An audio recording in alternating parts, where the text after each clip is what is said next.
It's not the writing, is it? It's the thinking. What do you write? What sort of stuff? Well, right now, since I moved to Atlanta, I've been working on a lot of commercials. When I was living in New York, I was working on sitcoms and stuff, but that's not a good way to make money. Have you written any good jokes recently? Good jokes recently? I'm working on one. Maybe you can help. Okay, sure. Okay. Now, do you call the vehicles that carry sick people around to hospitals, do you call them ambulances? Yes. Okay. And presumably they have flashing lights. I try. Yeah. And presumably they have flashing lights and they make a noise like they do in the UK. Yeah, I think it might be slightly different if yours sound like the beginning of the Clash's White Riot. What do yours sound like? More like a... Yeah, okay. You'll be able to use this. I think you'll be able to make this one work better than me. But it goes something like this. I was driving along and I heard behind me, da da da da da da da da da da, and I looked in the mirror, and there were these flashing, well, more kind of like phasing, pink and lilac lights. So I moved over and let the ambience go past. Alison thinks it's funny. Oh, God. Get her in the front row. Get the woman in the front row. She laughs at anything. But you can see, Steve, there's the beginnings of something there. Yeah, a really bad pun. It is, yeah, that's all it is.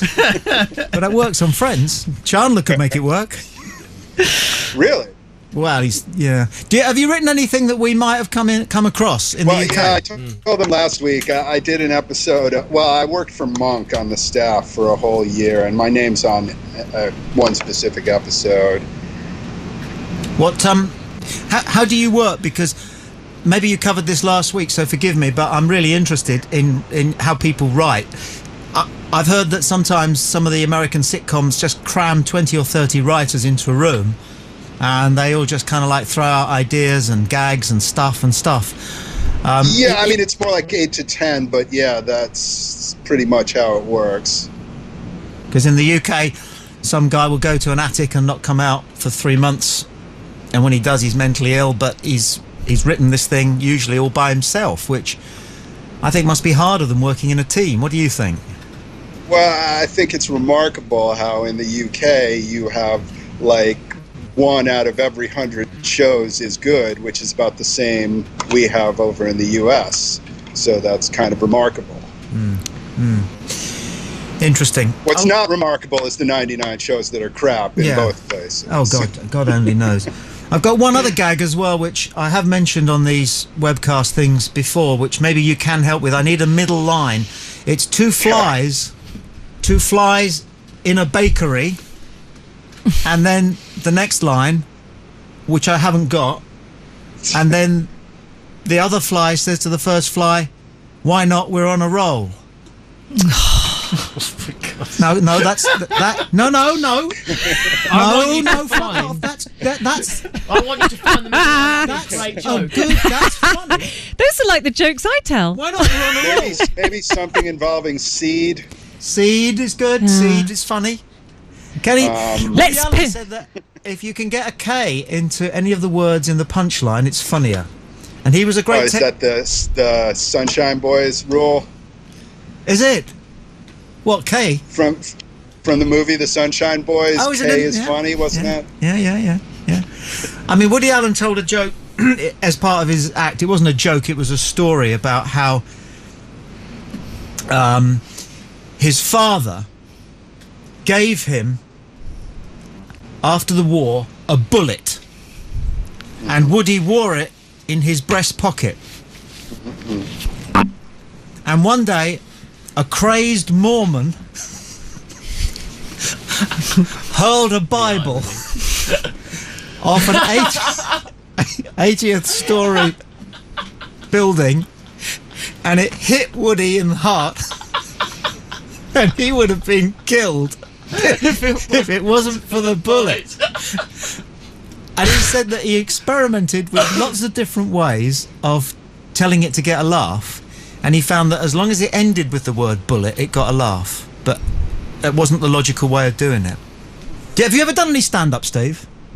Yes, I have, and I had a band that we did a lot of stand-up venues because we had like comedy songs. We were called Happy Ending.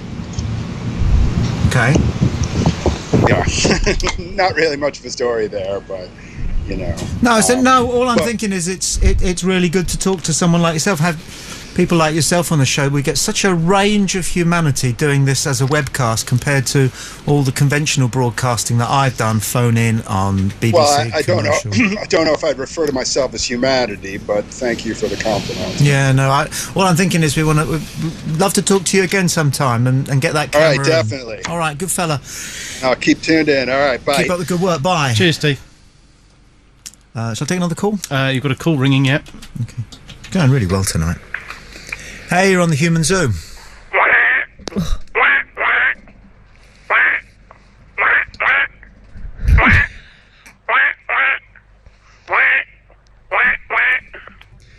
Now, I bet you can't guess who that was. Yeah. I can't. Alan? Was it? Yeah. Do you think Pretty so? much sounded like it. I've got a few emails, Tom, if you want to run through them very quick. Sure. M. Williams says, Tommy, do you still think that John Terry is shit? He's average. I Right. think he's average. I don't think I said he was shit. Well, that's what it is. I don't think he's anything special. Conversation in the chat room. He ends the sentence, by the way, very rudely by saying, "Who's the bird?" The bird is Alison. Alison, yeah. Tweet. And in the Tommy's groupie. in the Skype chat, apparently Alison looks like Maggie Philbin before Keith Chegwin corrupted her. Cheers. Take it. Duck jokes. We'll take another Human Zoo call. It's 01243 55 60 60. Without sounding like a controlling freak, it's nice that the Human Zoo has been so many different things, with people talking, people being characters, if that's what they are, or playing bits of audio. There's been a good balance to it. Yeah. Tonight, which I really, really like. It's good. Yeah. Hi, you're on. Oh, hello. Hello. It's Dr. Evil here. What a giveaway. Yeah. I've just been listening to this thing on the wireless internet. Yeah, you've been talking to Americans. I don't like that. Well, what do you do with them then? You have to talk to well, them. quite frankly, I think you need to nuke them. Yeah. Don't you think? The Americans?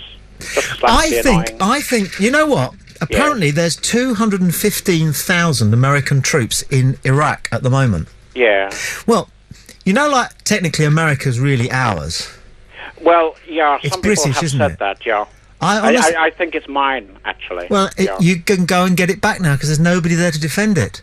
Well, I think that'd be a good idea because maybe you could cleanse it of all those stupid people. Well, yeah. well, you could start closer to home with that. But all I'm saying is that America is maybe, undefended. yeah. All I'm saying is America is undefended.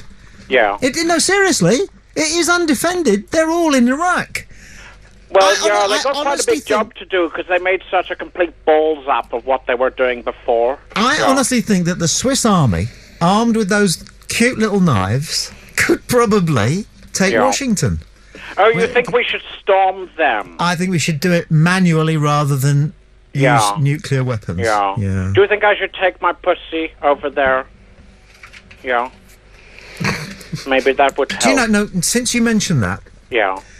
I read, and this is unnerving, that the Bush family, George Bush Sr., a bit of a loon. and his son, right?